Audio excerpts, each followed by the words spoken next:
अपराध तो कभी नहीं होगा। विरोध में कि उनके सपोर्ट में?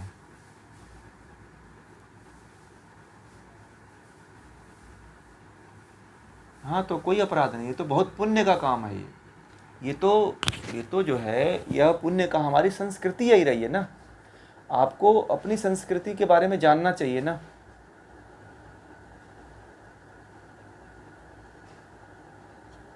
जीवित नहीं है तो देखिए, जब जब तक जीवित हैं तभी तक खड़े रहिए। हाँ, राजन जी ने एक दिन प्रश्न किया था इसके बारे में कि जब तक जो माता पिता जीवित हैं तब उनके प्रति खड़े रहिए। जीवित माता पिता ही पितृ हैं, ठीक है, इन्हीं को पितृ कहा गया है।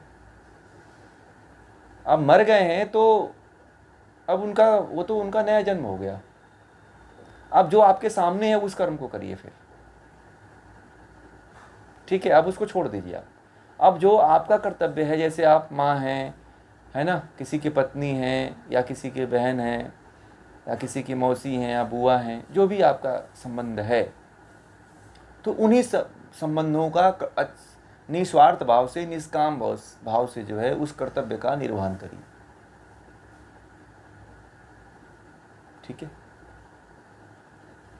जो संबंध हैं, जिन जीते जीते जी जो संबंध हैं, उनको जीने का प्रयास करिए। यही कर्म आपके साथ कर्म बनेगा। आप यह वैसा मत कर्म करिए कि जिसका कोई हाथ पैर न हो। आप गीता पढ़ रहे हैं, गीता में ऐसा कहा गया है कि जो आत्मा मरती है, शरीर को छोड़ती है, तो दूसरी शरीर को धारण कर लेती है। जब आपको इतना ज्ञान हो गया है तो फिर इन सब झंझटों में नहीं पड़ना है कि फिर मर गए तो फिर वो जिंदा होंगे, तो वो दूसरे लोक में होंगे, नहीं। वो तो कई बार शरीर बदल चुके हैं। भगवान श्री कृष्ण ये बात खुद कह रहे हैं कि मैंने यह ज्ञान जो है इससे पहले कई बार दे चुका हूं, एक बार नहीं दे रहा हूं, ठीक है। तो इसका मतलब कि पुनर्जन्म होता है। यदा यदा ही धर्मस्य ग्लानिर्भवति भारत, इसलिए पुनर्जन्म होता है। इसलिए इस संशय में तो कभी पढ़ाई मत करिए कि जो मर गया वो फिर जाके कहीं बैठा हुआ है किसी पितृलोक में। यदि मान लीजिए इतने लोग मरते हैं कहीं बैठते, तो आज कितने लोग मर गए हैं, है कि नहीं?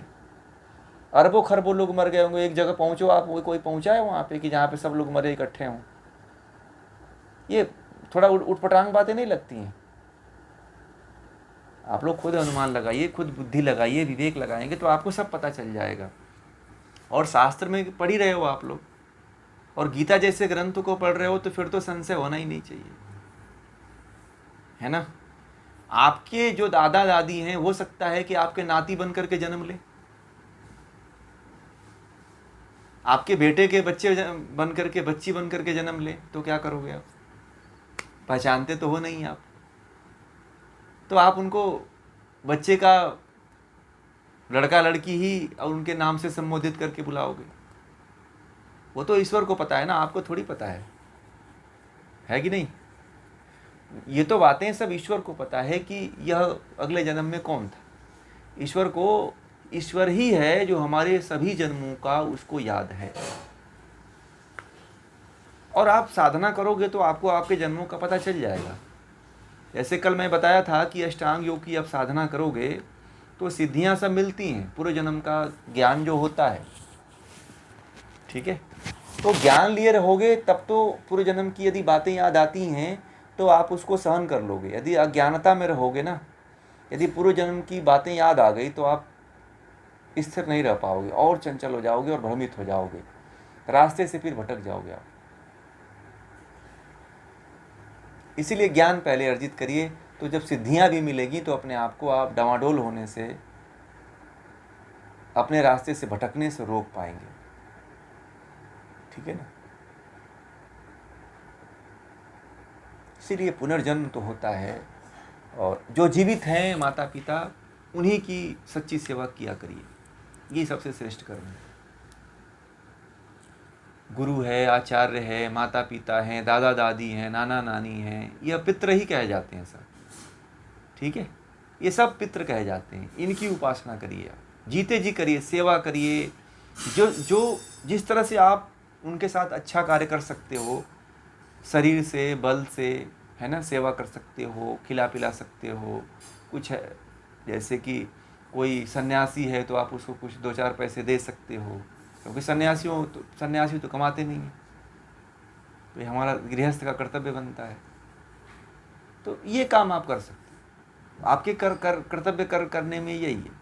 कोई बुजुर्ग आदमी है, असहाय है, तो उसको आप खिला सकते हो, कुछ दे सकते हो, दान दे सकते हो, कुछ भी कर सकते हो सेवा के रूप में। परंतु ये भी देखना है कि व्यक्ति कैसा है। आजकल के बड़े गलत लोग भी हैं, ठीक है, तो अच्छे व्यक्तियों का ही आप चयन करके अच्छे लोगों के साथ ही ऐसा व्यवहार किया करें। क्योंकि आजकल फर्जी अतिथि भी बन चुके हैं कि कौन सा अतिथि आपको धोखा दे के चला जाए, कौन सा अतिथि आपको ही मार के चला जाए, इससे भी सजग रहना है। ठीक है, अंधे आँख मूंद करके यह कर्म मत करिएगा कि गुरु बना लीजिएगा, आचार्य बना लीजिएगा, या फिर माता पिता बना लीजिएगा, या फिर जो भी हो, सन्यासी।